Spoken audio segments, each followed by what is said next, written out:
ನೀವೇನು ಅನ್ಕೊಳ್ದೆ ಹೋದ್ರೆ ಆ ಲಗ್ನ ಪತ್ರಿಕೆ ಒಂದ್ಸಲ ನೋಡ್ಬೋದಾ? ಖಂಡಿತವಾಗ್ಲು.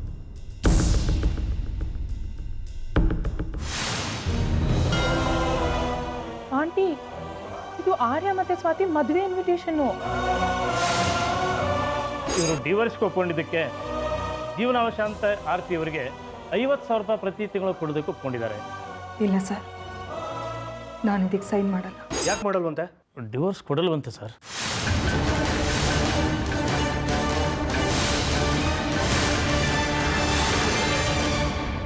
ಅದೇನಾಗುತ್ತೋ ನಾನು ನೋಡ್ತೀನಿ. ಅವನಿಗೆ ಆಸೆ ಇರಲ್ವಾ ನಿನ್ನ ಮದುವೆ ನೋಡಬೇಕು ಅಂತ? ನೀನು ಬೆಳೆದಿದ್ದು ನೋಡಲಿಲ್ಲ, ನಿನ್ನ ಆಟ ನೋಡಲಿಲ್ಲ, ನಿನ್ನ ಪಾಠ ನೋಡಲಿಲ್ಲ, ನಿನ್ನ ಮದುವೆ ಆದರೂ ನೋಡಲಿ. ಕರಿಯಪ್ಪ. ನಾನು ಇದ್ರ ಬಗ್ಗೆ ಎಲ್ಲ ಯೋಚನೆ ಮಾಡಿರಲಿಲ್ಲ. ಕರಿತೀನಿ, ಖಂಡಿತ ಕರಿತೀನಿ.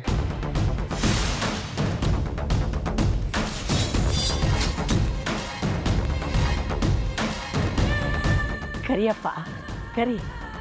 ಆದರೆ ಜೊತೆಗೆ ಇನ್ನೊಂದು ಷರತ್ತು. ಏನು? ನೀನು ಕರೆದಿದ್ದಾಗಲಿ ಅವ್ರು ಬರೋದಾಗಲಿ ಇದ್ಯಾವ ವಿಷಯನೂ ನಿಮ್ಮ ಅಮ್ಮನಿಗೆ ಗೊತ್ತಾಗಬಾರ್ದು. ಸಾಧ್ಯ ಇಲ್ಲ ಅಜ್ಜಿ. ನಾನು ಅಮ್ಮ ಮಾತ್ರ ಒಂದು ವಿಷಯನೂ ಮುಚ್ಚಿಟ್ಟಿಲ್ಲ. ಅಂಥದ್ರಲ್ಲಿ ಅಪ್ಪನ್ನ ಕರೆದಿದ್ದನ್ನ ಬರೋದನ್ನ ಮುಚ್ಚಿಡಕ್ಕಾಗತ್ತಾ? ನಾನು ಸುಳ್ಳು ಹೇಳಲ್ಲ. ನೀನು ಸುಳ್ಳು ಹೇಳು ಅಂತ ನಾನು ಹೇಳಲಿಲ್ಲಪ್ಪ, ಸತ್ಯ ಹೇಳಬೇಡ ಅಷ್ಟೇ. ಈಗ ನಿಮ್ಮಮ್ಮ ಎಲ್ಲ ವಿಷಯನೂ ನಿನ್ನ ಹತ್ರ ಹೇಳಿದಾಳೇನಪ್ಪ? ಹೌದು. ಅದಕ್ಕೆ ಕಣೋ ನಿನ್ನ ಮುಗ್ಧ ಅನ್ನೋದು. ನಿನ್ನ ತಂದೆ ಅಲ್ದೋನು ಅವಳು ಗಂಡ ಆದ, ಆ ವಿಷಯ ನಿನ್ಗೆ ಹೇಳ್ಬಿಟ್ಟು ಮಾಡ್ಲ? ಅವನಿಂದ ನಿನ್ಗೊಬ್ಬ ತಮ್ಮ ಬಂದ, ನಿನ್ಗೆ ಹೇಳಿದ್ಲ? ನಿನಗೂ ನಿಂದೆ ಅಂತ ಸಂಸಾರ ಆಗ್ತಿದೆ. ಈಗ ನೀನು ಮುಚ್ಚಿಡಲ್ಲ ಅಂದರೆ ನಿನ್ನ ಕಟ್ಕೊಂಡ್ರೊಳ್ ಗತಿ ಏನು?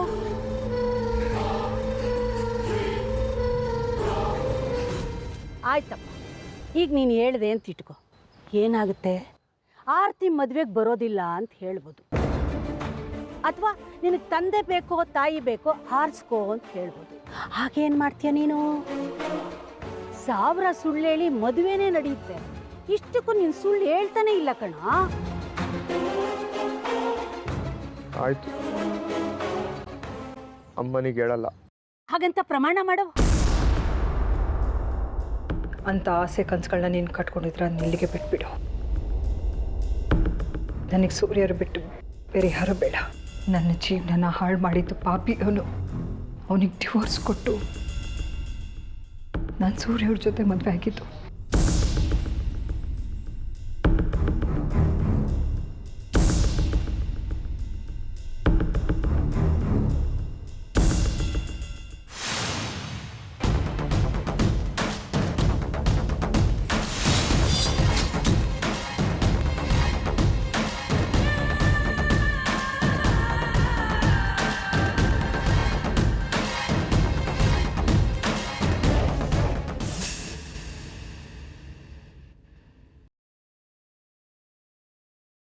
ಬಂದ್ರ ನಿಮಗೆ ಕಾಯ್ತಾ ಇದ್ದೆ.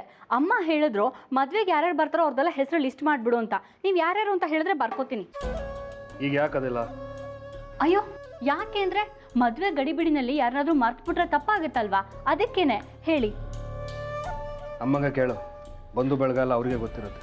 ಅಮ್ಮ ಸಂಬಂಧಿಕರ ಲಿಸ್ಟ್ ಎಲ್ಲ ಕೊಟ್ಟಾಯ್ತು, ನೀವು ಹೇಳಬೇಕಷ್ಟೇ. ಇನ್ನು ಯಾರ್ಯಾರು ಕರಿಬೇಕು ಅಂತ. ಈಗ ನಾನು ಅದನ್ನು ಹೇಳೋದು ಮೂಡಲಿಲ್ಲ. ಸೂರ್ಯ ಅವರೇ, 1 ನಿಮಿಷ. ನನ್ನ ಮದುವೆ ಬಗ್ಗೆ ಈ ಮನೆಯಲ್ಲಿ ಯಾರೂ ಸಂಭ್ರಮನೆ ಪಡ್ತಿಲ್ಲ ಅಂತ ಆರ್ಯ ಬೇಜಾರು ಮಾಡ್ಕೊಂಡಿದ್ದ. ಪಾಪ, ಮೊದಲೇ ತಾಯಿ ಇಲ್ದಿರೋ ಕೂಸದು.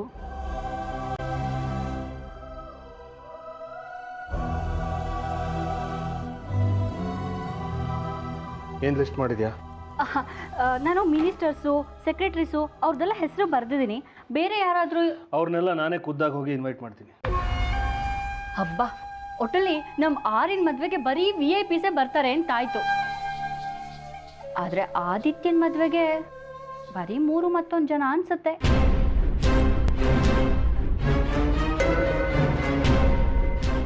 ಅಂದರೆ ಆದಿತ್ಯನ ತಾಯಿ ಆರ್ತಿ, ಅವ್ರ ಅಜ್ಜಿ ಶೋಭಮ್ಮ, ನಿರೋಷನ್ ತಂದೆ ಚಿದಂಬರಂ, ಆಮೇಲೆ ಆದಿತ್ಯನ ತಂದೆ ಶಶಾಂಕ್.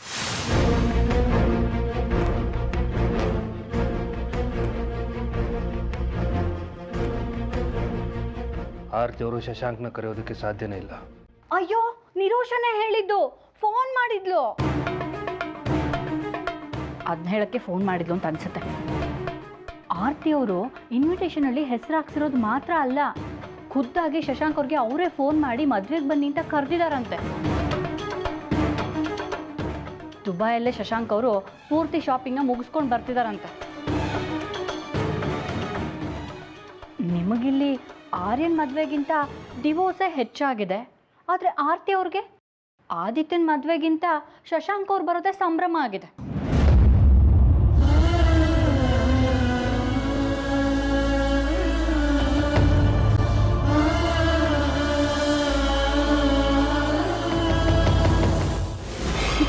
ಇದೇ ಕಣೆ ಶಶಾಂಕ್ ನಂಬರು, ಫೋನ್ ಮಾಡೆ. ನನ್ನ ಪರಿಚಯ ಇದೆಯಾ ಅವ್ರಿಗೆ? ಇದೇ ಕಣೆ, ನಿನ್ ಫೋಟೋ ಕೂಡ ನೋಡಿದ್ದಾನ ಅವನು. How sweet. ಓಕೆ, ರಿಂಗ್ ಆಗ್ತಿದೆ. ಹಲೋ ಹಲೋ ಮಾವ, ನಾನು ನಿರೋಷಾ. ನಾನು ಗೊತ್ತಾ ನಿಮಗೆ? ಥ್ಯಾಂಕ್ ಯು ಸೋ ಮಚ್ ಮಾವ. ಸದ್ಯದಲ್ಲೇ ನನ್ನ ಮತ್ತು ಆದಿತ್ಯನ ಮದುವೆ. ನಿಮ್ಮ ನಿರೀಕ್ಷೆಲ್ಲೇ ನಾವು ಕಾಯ್ತಿರ್ತೀವಿ. ಹಾಂ ಇದ್ದಾರೆ, ಒಂದು ನಿಮಿಷ ಕೊಡ್ತೀನಿ.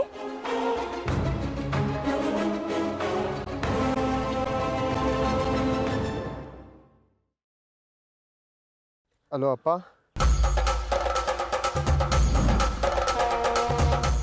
ಮದುವೆಗೆ ಬನ್ನಿ.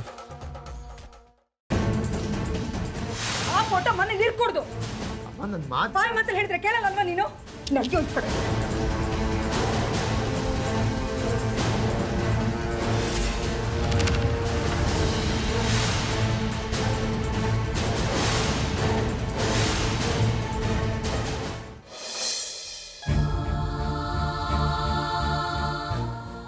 ಆರ್ತಿ ಅವರು ಇನ್ವಿಟೇಷನಲ್ಲಿ ಹೆಸರು ಹಾಕ್ಸಿರೋದು ಮಾತ್ರ ಅಲ್ಲ, ಖುದ್ದಾಗಿ ಶಶಾಂಕ್ ಅವ್ರಿಗೆ ಅವರೇ ಫೋನ್ ಮಾಡಿ ಮದ್ವೆಗೆ ಬನ್ನಿ ಅಂತ ಕರೆದಿದ್ದಾರಂತೆ. ನಿಮಗಿಲ್ಲಿ ಆರ್ಯನ್ ಮದುವೆಗಿಂತ ಡಿವೋರ್ಸೇ ಹೆಚ್ಚಾಗಿದೆ, ಆದರೆ ಆರ್ತಿ ಅವ್ರಿಗೆ ಆದಿತ್ಯನ ಮದುವೆಗಿಂತ ಶಶಾಂಕ್ ಅವ್ರು ಬರೋದೇ ಸಂಭ್ರಮ ಆಗಿದೆ. ಮಾವ, ರಿಸೆಪ್ಷನ್ಗೆ ಬೇರೆ ಥರನೇ ಪ್ಲ್ಯಾನ್ ಮಾಡೋಣ. ಹುಡುಗ ಹುಡುಗಿ ಸ್ಟೇಜ್ ಮೇಲೆ ಸುಮ್ಮನೆ ಫೋಟೋಗೆ ಪೋಸ್ ಕೊಟ್ಕೊಂಡು ನಿಂತ್ಕೊಳ್ಳೋದು ಬೇಡ. ಅವ್ರ ಪಾಡೋರು ಓಡಾಡ್ಕೊಂಡಿರಲಿ. ನಾವು ನಿಮಗೆ ಏನು ಬೇಕೋ ಅದನ್ನು ಮಾಡ್ಕೊಳ್ಳಿ. ನಾನು ಯಾವುದನ್ನು ಕೇಳೋ ಮೂಡ್ನಲ್ಲಿಲ್ಲ. ಯಾಕೆ ಮಾವ, ಏನಾಯ್ತು? ನಾವೇನೋ ಅನ್ಕೋತೀವಿ, ಅದು ಇನ್ನೊಂದೇನೋ ಆಗುತ್ತೆ. ಮಗನ ಮದುವೆ ಉತ್ಸಾಹದಿಂದ ಇರಬೇಕು ಅಂತ ನಾನು ಎಷ್ಟೇ ಪ್ರಯತ್ನ ಪಟ್ಟರು, ಹೊರಗಡೆ ಅದನ್ನು ಸ್ನಬ್ ಮಾಡೋರೇ ಜಾಸ್ತಿ ಆಗಿದ್ದಾರೆ. ಮಾವ, ನೀವು ಅದಕ್ಕೆಲ್ಲ ತಲೆನೇ ಕೆಡ್ಸ್ಕೋಬಾರ್ದು. ಗೆಸ್ಟ್ಗಳು ನಿಮ್ಮ ಮುಖ ನೋಡ್ಕೊಂಡು ಮದುವೆ ಬರ್ತಾರೆ. ನೀವು ಬೇಜಾರು ಮಾಡ್ಕೊಂಡಿದ್ರೆ ಯಾವುದೋ ಇಷ್ಟ ಇಲ್ಲದೆ ಮದುವೆ ಮಾಡ್ತಿದ್ದಾರೆ ಅಂತ ಅನ್ಕೊಳ್ಳಲ್ವ ಅವರು? ಮದುವೆ ನಮ್ಗೆ ಇಷ್ಟ ಇದೆಯೋ ಇಲ್ವೋ, ಆದರೆ ಮನಸ್ಸು ನಮ್ಮ ಮಾತು ಕೇಳಬೇಕಲ್ವಾ? ಅಂಥದ್ದು ಏನಾಯ್ತು ಇವಾಗ? ಬಿಡಿ, ಪರವಾಗಿಲ್ಲ. ಅವ್ರಿಗೆ ಯಾರು ಬೇಕೋ ಅಂಥವ್ರನ್ನ ಅವ್ರು ಕರೀತಾರೆ, ನಮಗೆ ಯಾರು ಬೇಕೋ ಅಂಥವ್ರನ್ನ ನಾವು ಕರೆದ್ರಾಯ್ತು. ಯಾರು? ಅತ್ತೆನಾ? ಅತ್ತೆ ನಮ್ಮನ್ನು ಕರೆದೇ ಕರೀತಾರೆ ಗ್ಯಾರಂಟಿ. ಭ್ರಮೆ ನಿಮಗೆ. ಖಂಡಿತ ಅವ್ರು ನಮ್ಮನ್ನು ಕರೆಯಲ್ಲ. ನಾವು ಬರಬಾರ್ದು ಅಂತಾನೆ ಅವ್ರು ಇಷ್ಟೆಲ್ಲ ಮಾಡ್ತಿರೋದು. ಅತ್ತೆ? ಛೇ ಛೇ ಛೇ ಛೇ ಮಾವ, ಅತ್ತೆ ಮದುವೆ ಗೊತ್ತಾದ ಕೂಡಲೇ ನಮ್ಗೆ ಹೇಳೋದಕ್ಕೆ ಅಂತ ಬಂದಿರ್ಲಿಲ್ವಾ? ಅಂಥವ್ರು ನಮ್ಮನ್ನು ಕರೀದೇ ಇರ್ತಾರ? ಇಷ್ಟಕ್ಕೂ ಅವ್ರಿಗೆ ಯಾರೋ ಬಂದರೆ ನಾವ್ಯಾಕೆ ಹೋಗ್ಬಾರ್ದು? ಅಲ್ಲ ಮಾವ, ಯಾರನ್ನು ಕರೆದಿದ್ದಾರೆ ಅತ್ತೆ ಇವಾಗ? ಶಶಾಂಕ್ನ ಕರೆದಿದ್ದಾರೆ.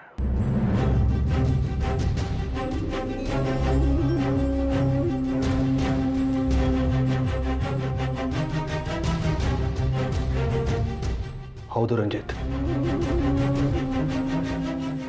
ಶಶಾಂಕ್ನ ಮದುವೆ ಕರೆದಿದ್ದಾರೆ. ಶಶಾಂಕ್ ಬರ್ತಿದ್ದಾರೆ. ಇದನ್ನೆಲ್ಲ ನೋಡಿದ್ರೆ ಏನನ್ಸುತ್ತೆ ಹೇಳಿ? ನನಗೆ ಇನ್ಸಲ್ಟ್ ಮಾಡಬೇಕು ಅಂತಾನೆ ಹೀಗೆಲ್ಲ ಮಾಡ್ತಿರೋದು. ನಾನಿಲ್ಲದೆ ಜೀವನ ನಡೆಸ್ತೀನಿ ಅಂತ ಪ್ರೂವ್ ಮಾಡೋದಕ್ಕೆ ಆರ್ತಿಯವರು ಹೀಗೆಲ್ಲ ಮಾಡ್ತಿದ್ದಾರೆ. ಫಸ್ಟ್ ಆಫ್ ಆಲ್, ಶಶಾಂಕ್ ಅವರು ಮದುವೆಗೆ ಬರ್ತಿದ್ದಾರೆ ಅನ್ನೋ ವಿಷಯನ ನಿಮ್ಗೆ ಯಾರು ಹೇಳಿದ್ದು? ಅದು ಮುಖ್ಯ ಅಲ್ಲ ಬಿಡಿ. ಮುಖ್ಯ ಆಗುತ್ತೆ ಮಾವ. ಅಲ್ಲ, ಈ ವಿಷಯ ಸುಳ್ಳೋ ನಿಜನೋ ಅಂತಲೇ ಗೊತ್ತಿಲ್ಲ ನಿಮಗೆ. ಅದು ಗೊತ್ತಾಗೋದಕ್ಕೆ ಮುಂಚೆನೇ ಯಾವುದೋ ತೀರ್ಮಾನಕ್ಕೆ ಬಂದ್ಬಿಟ್ರೆ ಹೇಗೆ ನೀವು? ಸರಿ, ಯಾರು ಹೇಳಿದ್ದು ಹೇಳಿ ಮಾವ? ಅರ್ಪಿತಾ. ಮಾವ, ಗ್ಯಾರಂಟಿ ಸುಳ್ಳು ಇದು. ಅರ್ಪಿತಾ ಹೇಳಿದ್ದಾರೆ ಅಂದಮೇಲೆ ಗ್ಯಾರಂಟಿ ಸುಳ್ಳಿದು. ಅವಳು ಯಾಕೆ ಸುಳ್ಳು ಹೇಳ್ತಾಳೆ? ನಿರೋಷನೇ ಅವಳಿಗೆ ಫೋನ್ ಮಾಡಿ ಹೇಳಿದ್ದಂತೆ. ಹಾಗಾದ್ರೆ 100ಕ್ಕೆ 100 ಸುಳ್ಳು ಮಾವ ಇದು. ಅಲ್ಲ, ನಿರೋಷ ಅರ್ಪಿತನಿಗೆ ಫೋನ್ ಮಾಡಿ ಹೇಳುವಂಥದ್ದು ಏನಿದೆ? ಅದು ಶಶಾಂಕ್ ಬರ್ತಾರೆ ಅಂತ ಹೇಳಬೇಕಾದ್ರೆ ನಿಮ್ಮನ್ನು ಕೆಣಕಬೇಕು ಅಂತ ತಾನೇ ಹೇಳಿರೋದು. ಮಾವ, ದಯವಿಟ್ಟು ಯಾರೂ ನಂಬೇಡಿ ನೀವು. ಎಲ್ಲರ ಮಾತನ್ನು ನಂಬೋ ಸ್ಥಿತಿನಲ್ಲೇ ಇದ್ದೀನಿ ನಾನು. ಅದು ಆರತಿ ಅವ್ರ ವಿಚಾರ ಬಂದಾಗ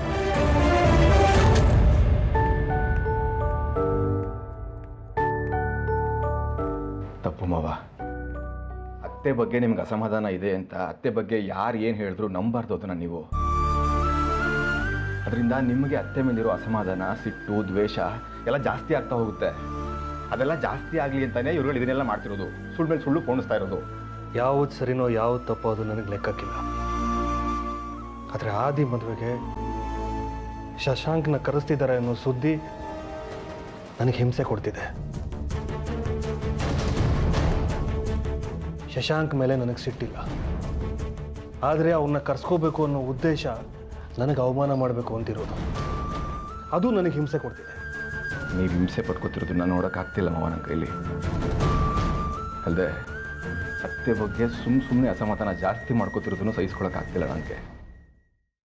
ಮದುವೆ ನೆಪದಲ್ಲಿ ನಿಮ್ಮ ಅತ್ತೆ ಮಧ್ಯೆ ಇರೋ ಅಂತರನ ಜಾಸ್ತಿ ಮಾಡಬೇಕು ಅಂತ ಎಲ್ಲರೂ ಕಾಯ್ಕೊಂಡು ನಿಂತಿದ್ದಾರೆ.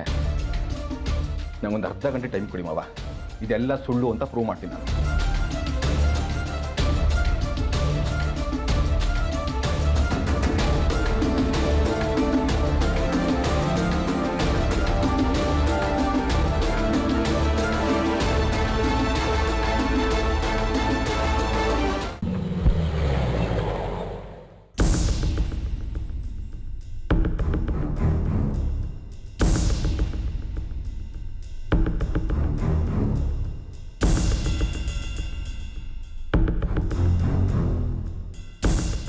ಏನೋ ನಿಂದು ಗೋಳಲು. ನಮ್ಮಮ್ಮನ ಮೀಟ್ ಮಾಡಕ್ಕೆ ಬಂದಿದ್ರೆ ನೋ ಎಂಟ್ರಿ. ನಾವುಗಳೆಲ್ಲ ತುಂಬ ಬ್ಯುಸಿ. ನಿಮ್ಗಳ ಥರ ಮ್ಯಾರೇಜ್ ಮೇಕರ್ ಇಲ್ಲ, ಎಲ್ಲ ಕೆಲಸಗಳು ನಾವೇ ಮಾಡಬೇಕು. ಮ್ಯಾರೇಜ್ ಮೇಕರ್ ಅನ್ನೋ ಹೆಸರಿಂದ ನೀವು ಮಾಡಿದ ಮೋಸ ನಮ್ಗೇನು ಗೊತ್ತಿಲ್ವಾ? ಪ್ಲೀಸ್ ನನ್ನ ತಡಿಬಿಡಿ, ಒಂದೇ ಒಂದು ವಿಷಯ ಕ್ಲಾರಿಫೈ ಮಾಡ್ಕೋಬೇಕು ನಾನು. No chance. ನನಗೆ ನಿನ್ನ ವಿವರಣೆ ಬೇಕಾಗಿಲ್ಲ. ಅದಿ ಮನೇಲಿ ಮಾವ ತುಂಬ ಟೆನ್ಷನ್ ಮಾಡ್ಕೊಂಡಿದ್ದಾರೆ. ಅದಕ್ಕೆ ನಾವೇನು ಮಾಡೋಕ್ಕಾಗತ್ತೆ? ನೀನು ಸುಮ್ಮನೆ ಇರ್ತೀಯಾ? ಅದೇ ನೀನು ಹೇಳು, ನಿನ್ನ ಮದುವೆಗೆ ಶಶಾಂಕ್ ಅವ್ರು ಬರ್ತಿದ್ದಾರಾ? ಹೌದು. ಏನೀಗ? ನಮ್ಮ ಮದುವೆಗೆ ನಮಗೆ ಬೇಕಾದವ್ರು ಬರ್ತಿದ್ದಾರೆ, ಅದರಿಂದ ಯಾರು ಯಾಕೆ ಟೆನ್ಷನ್ ಆಗಬೇಕು? ಏಯ್, ನೀನು ಬಾಯಿ ಮುಚ್ಕೊಂಡಿರ್ತೀಯಾ? ಅದೇ ಪ್ಲೀಸ್ ನೀನು ಹೇಳೋ, ನಿನ್ನ ಮಾತು ನಂಬ್ತೀನಿ ನಾನು, ಪ್ಲೀಸ್ ಹೇಳು. ನಿರೋಷ ಹೇಳಿದ್ ಕೇಳಿಸ್ಲಿಲ್ವಾ? ಶಶಾಂಕ್ ಅಂಕಲ್ ಬರ್ತಿದ್ದಾರೆ. ಆರ್ತಿ ಆಂಟಿನೇ ಖುದ್ದಾಗಿ ಫೋನ್ ಮಾಡಿ ಕರೆದಿದ್ದಾರೆ, ಅವ್ರು ಬರ್ತಿದ್ದಾರೆ. ಅರ್ಥ ಆಯ್ತಾ? ಅದೇ ಹೌದೇನೋ?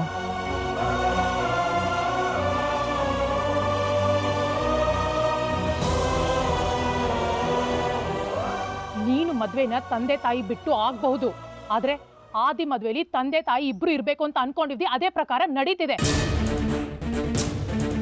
ನೀವು ಆರ್ತಿ ಆಂಟಿ ಹೆಸರನ್ನ ಮದ್ವೆ ಇನ್ವಿಟೇಷನ್ ಅಲ್ಲಿ ಹಾಕ್ಸಿಲ್ವಲ್ಲ? ಯಾಕೆ?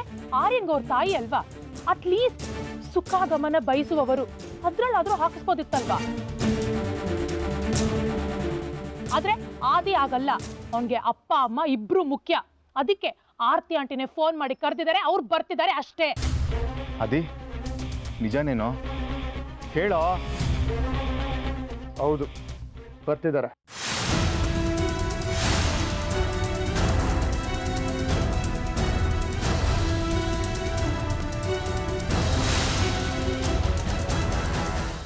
ಆರ್ತಿ, ಇನ್ನು 2 ದಿವಸದಲ್ಲಿ ಎಲ್ಲ ಕೆಲಸನೂ ಮುಗಿಸ್ಕೊಂಡ್ಬಿಡ್ಬೇಕು. ಚಪ್ರದ ಪೂಜೆ ಆದಮೇಲೆ ಹೊರಗಡೆ ಹೋಗೋ ಹಾಗಿಲ್ಲ. ಎಲ್ಲ ಮುಗ್ದಿದೆ ಅಮ್ಮ. ನೀನು ಸ್ವಲ್ಪ ಉತ್ಸಾಹದಿಂದ ಇರಬೇಕು ಕಣೆ. ನೀನು ಈ ರೀತಿ ಮುಖ ಇಟ್ಕೊಂಡ್ರೆ ಆದಿಗೆ ಹೇಗಾಗ್ಬೇಡ ಹೇಳು? ಅವ್ನು ನಿನ್ಮೇಲೆ ಜೀವನ ಇಟ್ಕೊಂಡಿದ್ದಾನೆ. ಅವನನ್ನು ಬಿಟ್ಟರೆ ನನಗಿನ್ಯಾರಿದ್ದಾರಮ್ಮ? ಹಾಗೆ ಹೇಳ್ತೀಯ, ಆಮೇಲೆ ಎಲ್ಲ ಪದ್ಧತಿನೂ ನೀನೇ ಮಾಡ್ಕೊಳ್ಳೋದು. ಡಿವೋರ್ಸ್ ಬೇಡ ಅಂದರೆ ಆಗಿರೋದು. ಸುಮ್ಮನೆ ಕೇಸು ಪಾಸು ಅಂತೆಲ್ಲ ಬೇಕಿತ್ತಾ? ಆದಿ, ನಿನ್ನ ಕಡೆಯಿಂದ ಮದುವೆ ಕೆಲಸಗಳೆಲ್ಲ ಮುಗ್ದಿದ್ಯಾ? ಅಮ್ಮ, ಟೈಲರ್ ಬಟ್ಟೆಗಳನ್ನೆಲ್ಲ ಕೊಟ್ನಾ? ಟೈಲರ್ ಏನೇ ಬಂತು, ಕಲ್ಯಾಣ್ ಕುಮಾರ್ ಅವತ್ತೇ ಎಲ್ಲ ಮಾಡಿದನಲ್ಲ. ಮದುವೆನೂ ಅಷ್ಟೇ, ಎಲ್ಲ ಏರ್ಪಾಡು ಅವನೇ ಮಾಡ್ತಾನೆ. ನಾವೇನಿದ್ರು ಅಲಂಕಾರ ಮಾಡ್ಕೊಳ್ಳೋದು, ಬಂದವ್ರನ್ನ ಮಾತಾಡ್ಸೋದು ಅಷ್ಟೇ. ಆದಿ, ನಿನ್ನ ಕಡೆಯವ್ರನ್ನೆಲ್ಲ ಕರೆದಾಯ್ತಾ? ಅವನ ಕಡೆಯವರು ಅಂದರೆ ಏನೇ? ಅವನಿಗೇನು ಬೇರೆ ಬಂಧು ಬಳಗ ಇದ್ದಾರಾ?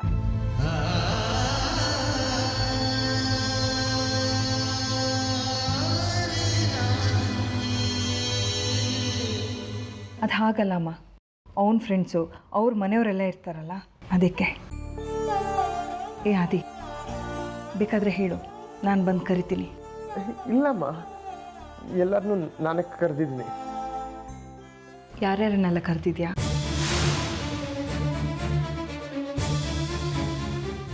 ಹೇಳ್ತೀನಿ, ಹೇಳಲೇಬೇಕು.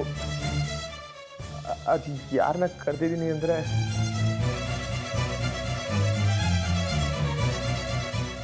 ಅವನ ಫ್ರೆಂಡ್ಸ್ ಎಲ್ಲ ನಿಂಗೆ ಗೊತ್ತೇನೆ. ಅದೇ ಅವ್ಳು ಕೇಳ್ತಾ ಇರೋದು ಮದುವೆಗೆ ಎಷ್ಟು ಜನ ಆಗ್ಬೋದು, ಆಮೇಲೆ ಬಂದವರಿಗೆ ಊಟ ಉಪಚಾರಕ್ಕೆ ತೊಂದರೆ ಆಗಬಾರ್ದಲ್ಲ, ಅದಕ್ಕೆ ಅಲ್ವೇನೆ ಆರ್ತಿ?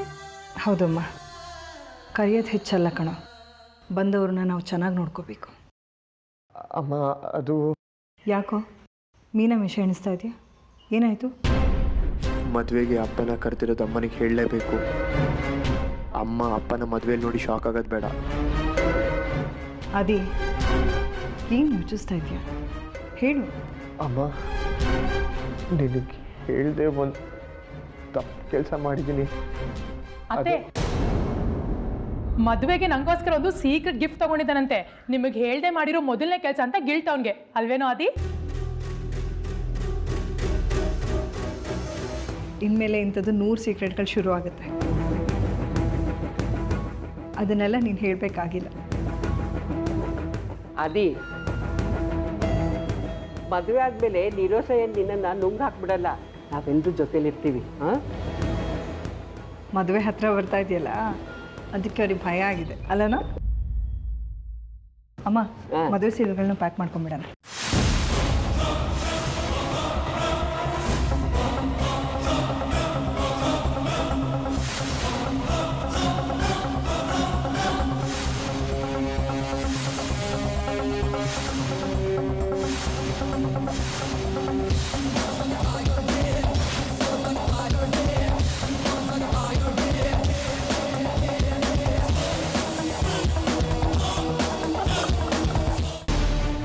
ನಿನ್ನ ತಂದೆ ಅಲ್ದೋನು ಅವಳ ಗಂಡ ಆದ.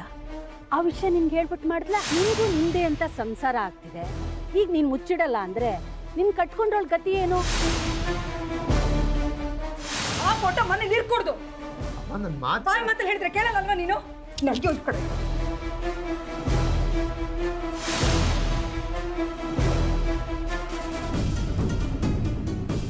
ಆದಿ, ಏ ಆದಿ, ಅಮ್ಮ, ಯಾಕೋ ಅಲ್ಲಿ ಕೂತಿದ್ಯಾ?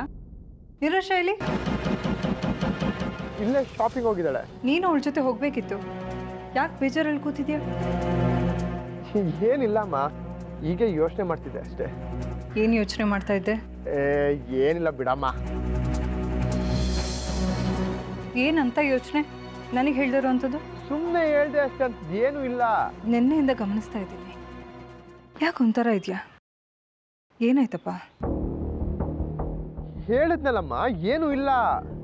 ನನಗೆ ಗೊತ್ತಾಗುತ್ತೆ ಕಣ, ನೀನೇನೋ ಯೋಚನೆ ಮಾಡ್ತಾ ಇದೆಯಾ, ಕೊರಗ್ತಾ ಇದೆಯಾ ಅಂತ. ನನ್ನ ಹತ್ರ ಹೇಳ್ಕೊಬಾರ್ದ? ಮದುವೆಗೆ ಮುಂಚೆ ಅಮ್ಮನ ದೂರ ಮಾಡ್ತಾ ಇದೆಯಾ? ಏನು ಹಾಗಂದ್ರೆ ಮದುವೆ ಆದ್ಮೇಲೆ ನಿನ್ನ ದೂರ ಮಾಡ್ತೀನಿ ಅಂತನಾ? ದೂರ ಮಾಡ್ತಿದ್ಯಾ ಅಂದರೆ ನನ್ನಿಂದ ದೂರ ಹೋಗು ಅಂತ ಅಲ್ಲ ಕಣೋ. ಮಕ್ಕಳು ಮದುವೆ ಆದಮೇಲೆ ತಾಯಿ ಆದವಳು ಸ್ವಲ್ಪ ದೂರನೇ ಇರಬೇಕು. ಯಾಕೆ ಗೊತ್ತಾ? ಮನೆಗೆ ಸೊಸೆ ಬರ್ತಾಳೆ, ಅವಳಿಗೆ ಆದಂಥ ಒಂದು ಜಾಗ ಕೊಡಬೇಕು. ಅದಕ್ಕೆ ನಾನು ತಯಾರಾಗಿದ್ದೀನಿ. ಅದಕ್ಕೆ ನಾನು ಬೇಜಾರು ಮಾಡ್ಕೋತಾ ಇಲ್ಲ. ಆದರೆ ನೀನು ನೋವನ್ನ ಹೇಳ್ಕೊಳ್ದೆ ಇರೋಷ್ಟು ನನ್ನ ದೂರ ಮಾಡಬೇಡ ಕಣೋ. ಇಲ್ಲಮ್ಮ, ಯಾವಾಗಲಾದ್ರೂ ಹಾಗೆ ಮಾಡ್ತೀನಿ ಅಂತ ಅನ್ಸುತ್ತಾ? ಯಾಕೆ ಸುಮ್ಮನೆ ಏನಾದ್ರು ಯೋಚನೆ ಮಾಡ್ತೀಯ ನೀನು? ಅದ್ಯಾಕೋ ನೀನು ನನ್ನ ಹತ್ರ ಏನು ಹೇಳ್ತಾ ಇಲ್ಲ? ಏನಿಲ್ಲಮ್ಮ, ಮದುವೆ ಖರ್ಚು ಅಂತ ಇರುತ್ತಲ್ಲ, ಅದ್ರ ಬಗ್ಗೆ ಯೋಚನೆ ಮಾಡ್ತಿದ್ದೆ. ಖರ್ಚಿನ ಬಗ್ಗೆ ಯಾರಾದರೂ ಯೋಚನೆ ಮಾಡ್ತಾರೇನೋ? ಹಾಸಿಗೆ ಇದ್ದಷ್ಟೇ ಕಾಲು ಚಾಚಬೇಕು ಅಂತ ದೊಡ್ಡವ್ರು ಹೇಳ್ತಾರೆ. ಹಾಗೆ ನಮ್ಮ ಪ್ರಯತ್ನನ ನಾವು ಮಾಡೋಣ.